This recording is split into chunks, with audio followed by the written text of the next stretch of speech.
多人非常 care 哦，他會覺得說，哇，我不洗頭覺得好痛苦啊，還是我要用乾洗法啊，什麼什麼的。那其實是這樣哦，第一個就是說，我們手術拉皮的傷口其實很小哦。如果各位去找一些老一派的醫師，他可能他的手術傷口很大，甚至到現在有很多診所，他都會強調說，哇，你看我們皮剪好多哦。我之前有說過，這個有的時候它這個是一種話術，什麼意思？他把傷口畫得越長，你是不是皮就會剪得越多？可是事實上呢，我們拉皮一定要那麼大的傷口嗎？很多人是不需要的。他有時候只是為了讓你看，哇，你看我剪得這麼長一條皮耶，然後就故意把傷口畫長，真的有這種事。那現在我們現在在手術拉皮的傷口，像我們這十幾年下來，我們的傷口越縮越小。現在傷口呢，大概就可以就是有這麼小，我都可以跟客人承諾，就是說不用擔心這個術後的傷口，1個半月到2個月之後，這個傷口呢，人家呢像我們這樣近距離聊天，人家也看不出來。好，那為什麼可以做到這樣？除了在過程我們做減張，把重量從深層、中層一直到淺層做一個減低張力。什麼叫減低張力？我們之前幾集的節目有，大家可以有去看哈。那還有一個重點呢，就是我們會用一個這個東西啊，這個東西這是什麼呢？這個叫做傷口的組織膠哈。你看哦，這是一個傷口哦，這是一個傷口。那在以前我們大家對傷口印象當然就是什麼？做縫合，做外在的一個縫合啊。那現在呢，我們除了縫合之外，我們還在上面用一層這樣的藥水。這個藥水叫組織膠，它就好像一個快乾一樣，它可以讓你的傷口更快愈合。重點是這一層組織膠，它有一層保護的效果，所以一般來講，其實傷口是不太需要怕水的。不過一般我們還是不太建議客人回去自己亂洗頭，因為很多客人他在洗的時候，他可能失去理智，用力抓，哇，還有拼命抓再厲害的缝合跟組織膠都可能被你用撕裂開。然後我們是不是遇過很瘋狂的客人？对啊，真的那個仿佛那個臉皮不是自己的，你知道？那再來，家裡面的水乾不乾淨我不知道，所以像我們是專門做面部提升的診所。其實如果你就住在附近啊，或是你会常常回来換藥，我們是提供幫你洗头的这個服務，因為你在家裡面用的是自來水，在我們這用的是消毒過的水。好，那我們的人是經過訓練的，這樣幫你清理這個頭髮，你會比較安心啊。但是對不起，洗澡你還是要自己來，我沒有辦法幫你洗澡。好，再來下一個問題：拉皮術後要戴頭套嗎？這也是一個大家非常常問的問題哈。其實你去看所有的拉皮的教科書，舊的教科書，它都告訴你拉皮術後是要戴頭套的。為什麼需要戴頭套？第一個，它藉由壓迫的方式，可以讓你比較不會產生組織液，你消腫會比較快。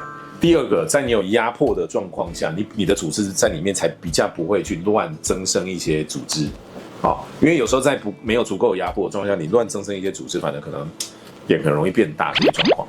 但是你會聽到市面上有些診所會告訴你，手術以後是不用戴頭套。其實最主要原因是因為很多這一類的診所，它可能不管傷口是在這兒或在這兒，它只有做這一小部分，它根本沒有往前做。當它沒有往前做的時候，它只有做這一小部分，它當然不需要戴頭套啊，因為它就只是硬在這個地方剪一點皮硬扯。那這種做法，我之前的節目有講，這種做法後面的傷口呢都會變得很醜，它張力會很大。這是第一個。第二個，因為它沒有實際做到前面去，所以它的力量一開始你會覺得它有效，可是很快呢，那個力量就會衰減。什麼叫做力量會衰減呢？你看假設這裡是我們的這個法令紋或嘴邊肉的地方，我們的傷口在靠外側，我們看像這個樣子，你會發現靠近傷口的地方，哇，力量好強，到這裡就拉不太動。它如果只有做這一小段，一開始你會覺得皮膚硬扯好像效果還不錯，但很快我們的皮膚跟這個樣是有彈力的，它很快又掉回去，所以它不持久。但是這種做法唯一只有一個好處，就是因為它不會腫。為什麼？因為它做的範圍很小，它不會腫啊。可是這種效果比埋線還差，還不持久。你劃這一刀有什麼意義？那因為它就是用這種話術來告訴他我們的拉皮不會腫，但是也沒什麼效，或者效果很短這一種呢，他就告訴你說他不用戴頭套，因為他做的範圍很小。那事實上做真正大範圍的話，它一定要有一個壓迫。好，問題是很多人就說戴頭套我很難出門，每個人在路上看到我，連坐計程車都覺得有點不好意思。所以其實的確有另外一個方法，術後可以不用戴頭套。好，這個方法呢是有一個這個國外的醫師叫 Asved 他發明的一個方法。他發明方法就是所謂的外固定，又有人叫它 hemostatic suture。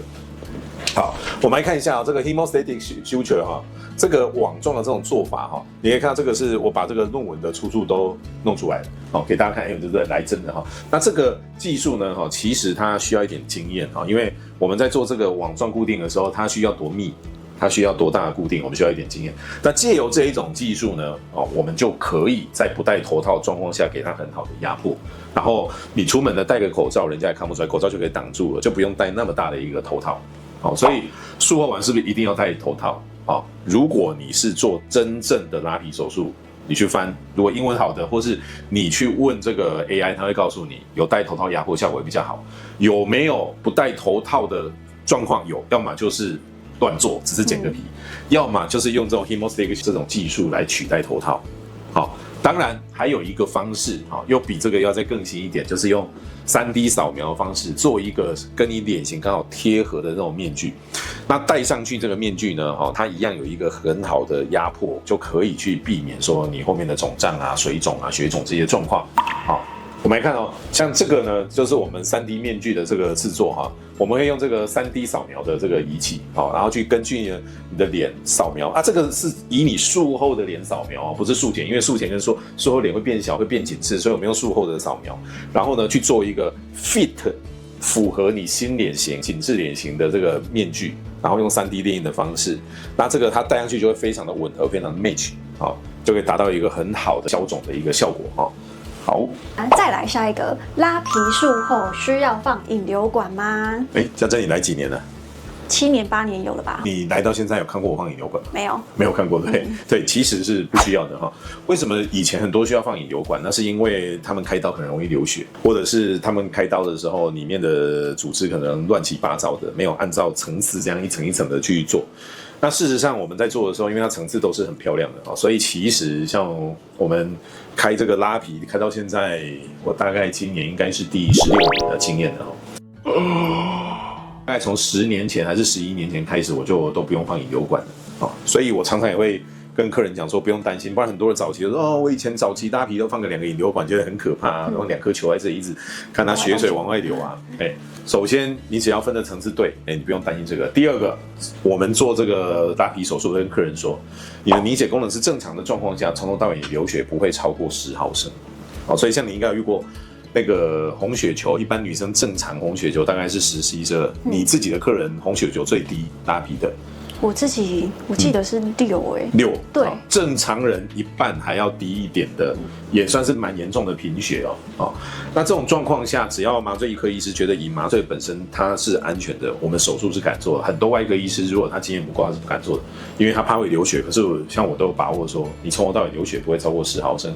今天只要你抽血，你抽這一管血去驗血，我們不是術前都要驗血嗎？對，好，對我那天聽到很離譜，有診所居然開拉皮手術不用驗血。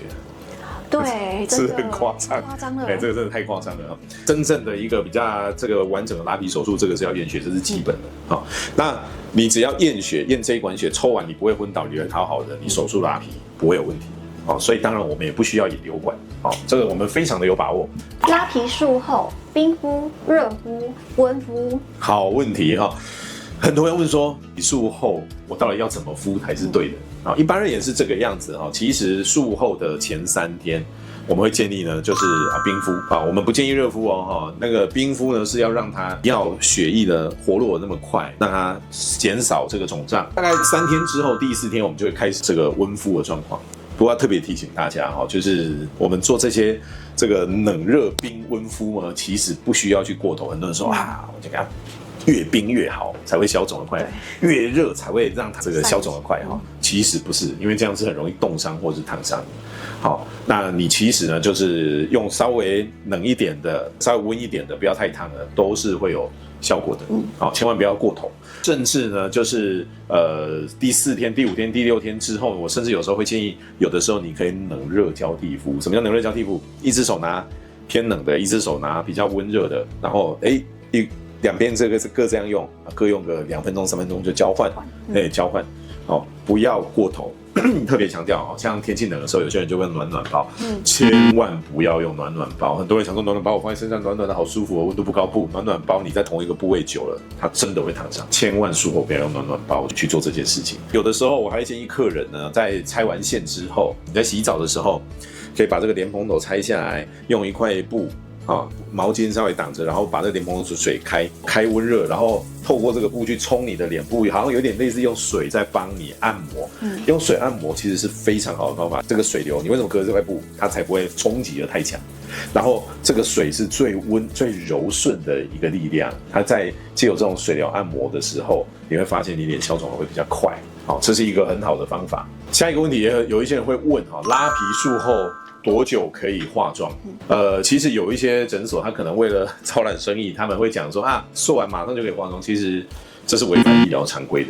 我想，如果各位去任何一個醫院或者是一個非營利醫療單位，他會告訴你，臉部如果有手術的話，你要化妝，要拆線完之後，確定傷口沒問題才可以化妝。因為其實我們用的很多化妝品，它可能是油性的東西，它的滲透力是比較強的，或是一些乳霜類的東西。那在化妝的過程中，你有時候有些客人可能會想說，我畫這個區域，我不要靠近傷口啊。但事實上，我們有時候在動啊，或是有時候在擦嘴巴什麼，它可能就會抹到這個傷口。所以事實上，我們會建議術後最好是等到拆完線之後再來化妝。千萬不要聽到有真的跟你說術後馬上就可以化妝，這樣太不負責任。這只是一種為了要說服你說趕快來手術啊，我們手術這個都不用擔心恢復期。有很多的他可能為了要這個成交，但是他會刻意的讓你去忽略一些術後要注意的事。其實我覺得這不是很好的事，因為不管是醫學美容或者是整形回春，它的本質還是醫療。所以一些醫療原則我一定要跟各位講，我不會今天好像我們今天要賺錢都一直跟客人講不用擔心，不是的。所以各位會喜歡看我的影片，就是因為我知道我跟大家說實話，我會用很多的實證醫學來跟大家講什麼是真的有效，什麼是騙人的。術後呢，拉皮有沒有一些飲食的禁忌？其實從術前我們就會提醒客人，有些東西要吃，有些東西不要吃。像術後的時候，有哪些東西不要吃呢？第一個大家一定知道，我們一定說菸酒都不要吃，特別重要的是菸。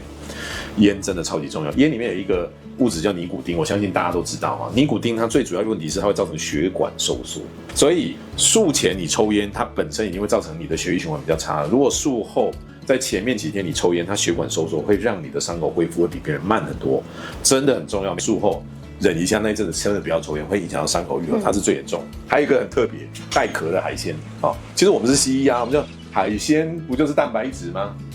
不是吃的應該會增加傷口愈合嗎？帶殼海鮮不能吃，那是中醫的說法。可是我們行醫這麼多年雖然我们是外科醫師，但是我們發現真的帶殼海鮮吃完會不會腫？會，真的會，真的會，超多客人吃的，同時還有客人說，我吃那個蝦子它沒有殼啊，剝殼的也不行剝殼的都不行。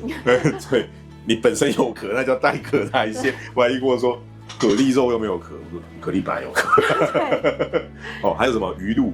魚露是用那個殼，那個腐爛的蝦子做的，所以帶殼這些東西，它真的會造成你術後比較腫一般術後前面7到10天還是盡量不要吃。另外還有一些，你看這裡有一些健康食品不要吃，像這些健康食品它都有一個趨勢，就是活血的東西。什麼叫活血？納豆、紅曲、人參、紅花。很多人想說，我術後吃納豆、紅曲、紅花這些，不是可以讓它血流加快消腫嗎？對，是的，但術後10天盡量不要吃，因為術後10天吃這些，它其實在還沒有完全恢復得很好的時候，你吃這些活血的東西，它反而會腫起來。10天以後，你再吃這些活血化瘀的東西，它才有辦法真的促進你血腫、水腫。那還有一些什麼紅棗這些東西也要特別注意。比較特別的是，有些人會忘記像銀杏、魚油、軟骨素這些東西。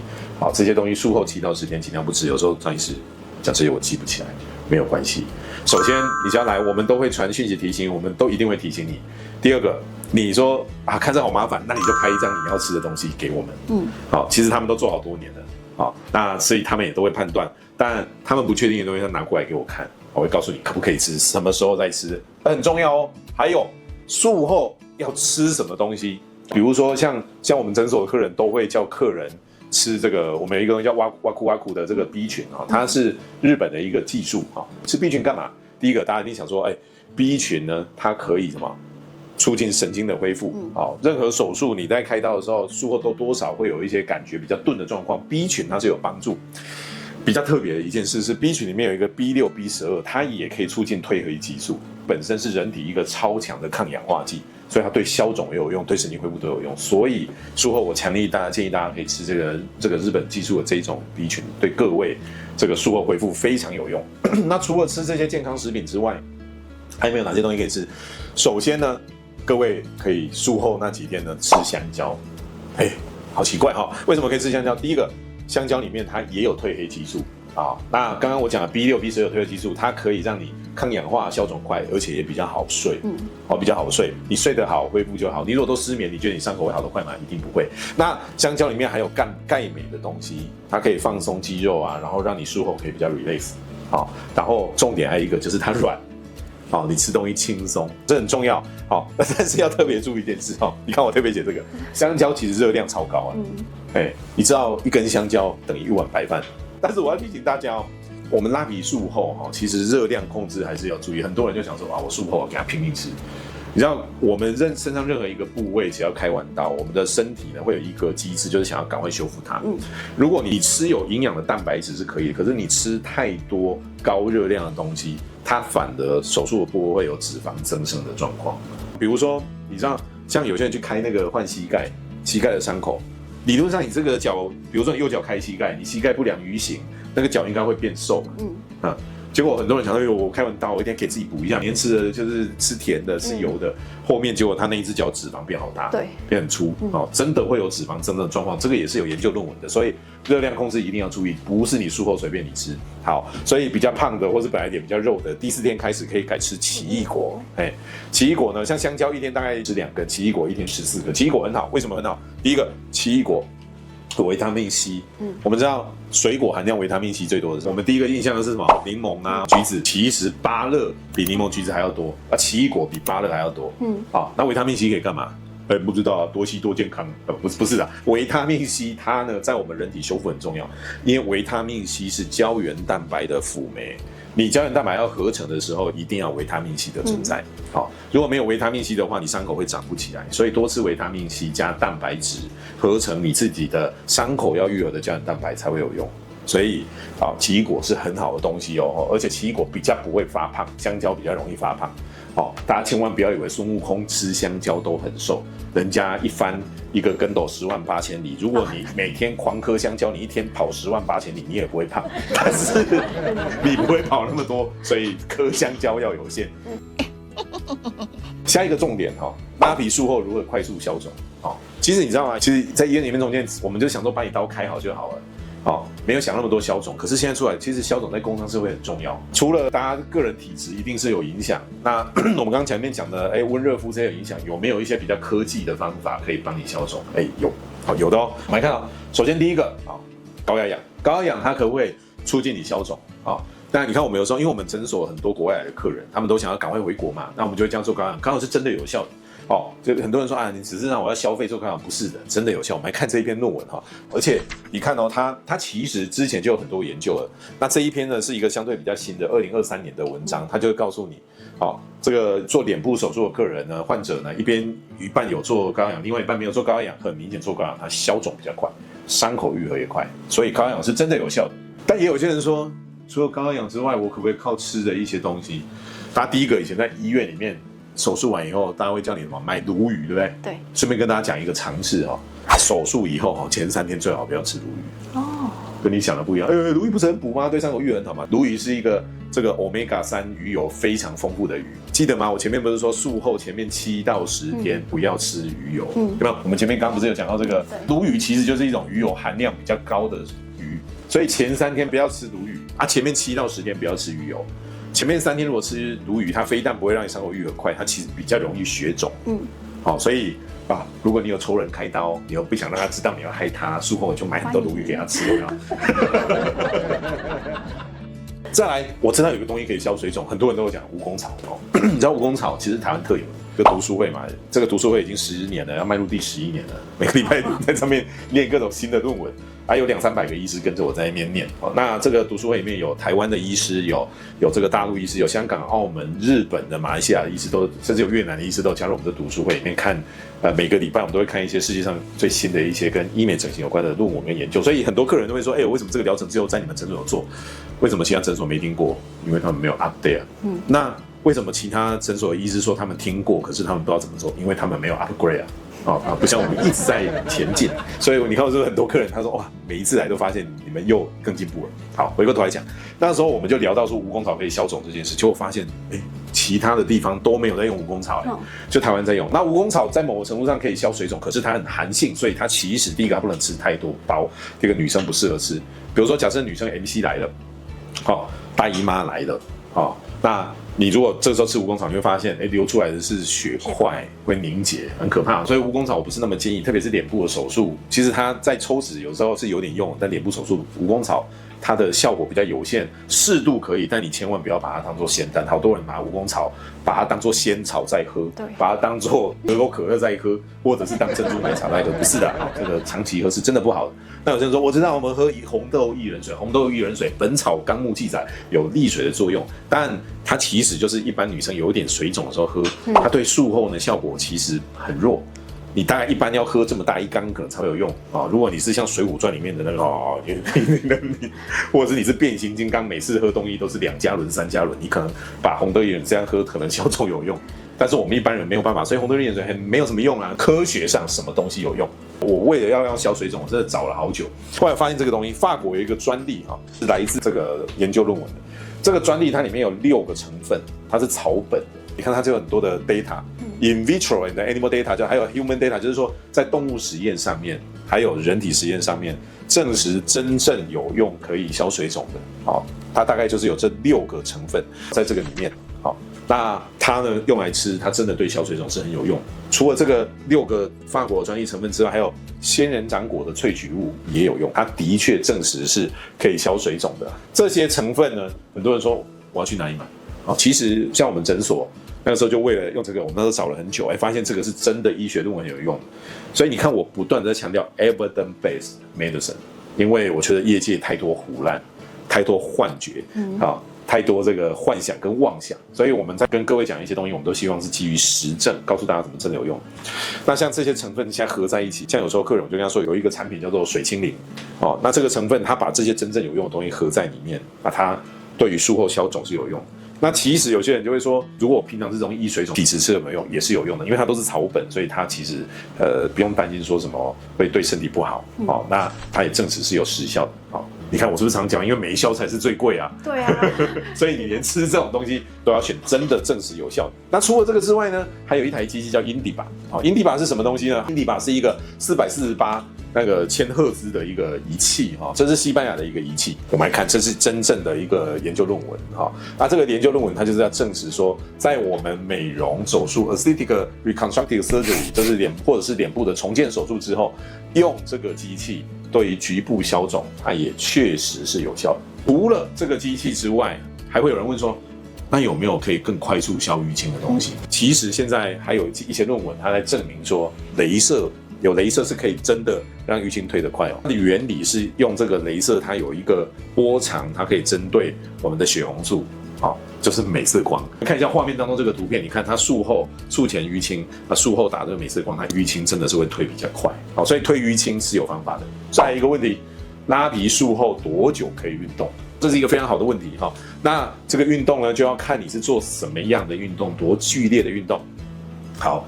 第一個有氧運動其實術後我就會建議各位呢多走動。你常常在很多人觀念說，我術後就要躺在那裡休息，不要動，它會恢復得快。這個已經是幾十年前舊的觀念了。現在不管是任何手術，就算是肚子的手術，都會告訴你越早起來走路，越早起來活動，你恢復的才會快。很重要，因為你在活動的過程中，整個身體的代謝才會開始啟動，但是比較劇烈。比如說以拉皮術後而言，前面7天走動什麼都沒有問題。然後，如果你說要走動到有點流汗，大概就是7天以後有點流汗，這樣才可以。比較劇烈的，會稍微有點喘的，大概是2個禮拜以後。當然就包含帶了一些特別愛做的事情，好，因為會喘嘛，好，通常是2周以後，好，聽不懂不要問我們，是純真的小孩。好，那再來，很多人還會，你為什麼那麼開心？他整個無法克制，誰來克制一下他？下一個是重訓啊，術後7天你可以開始做一些重訓，但是這裡的重訓指的就是不是你最大重量，比如說你平常可以扛個100公斤，這個時候術後1周大概是你原來重量的3成可以。好，那極限重量很重的那一種，就是你用上去你扛着就要脫肛的那一種。好，那要1個月以後。好，那如果只是覺得重但没有到喘不過氣來，那可能2周3周就可以做。好，可是一般呢，我們就会跟大家講說，如果只是輕微的重量可以。好，那很多人說，我搞不清楚張醫師你說這樣，你如果用這個重量會讓你覺得有那種平常來說會有那種哇，好像那個血氣要往上湧的那個，就要3周以後，不然會腫起來。等一下，這裡有一個重點來了，張醫師，你剛那個表情是我平常便秘的表情。重點來了，我跟各位講，便秘也是一樣，便秘的時候，會血液上湧，所以我們很多術後的客人會教他吃一個這個通便的東西。通便的東西，當然我們知道通便的東西最好不要去吃藥物，會有藥物依賴性，以後不吃你就卡在裡面了。那所以我們也是有草本的東西哈，我们有把它做成那個果凍，好吞，術後好吞，然後你排便舒暢，你才會，然後你血液腫臉就腫，好，這真的很重要，而且這個便秘會影響到腫脹這件事情是特別寫在教科書裡面。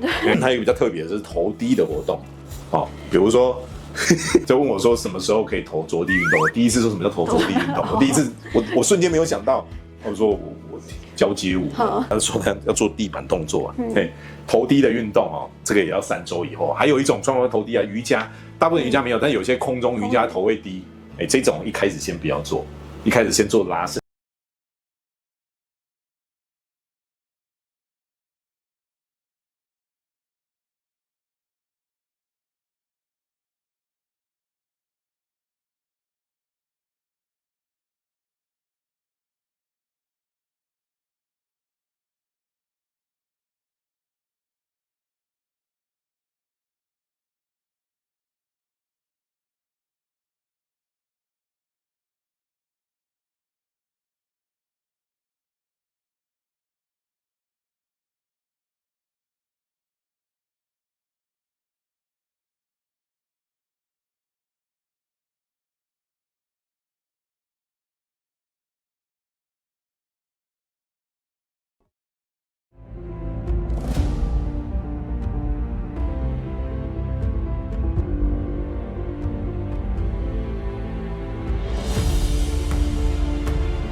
看了我们今天的影片之後呢，對你是不是很有收穫？你要不要確認一下今天這個影片你到底吸收了多少？趕快來做以下這些題目哦。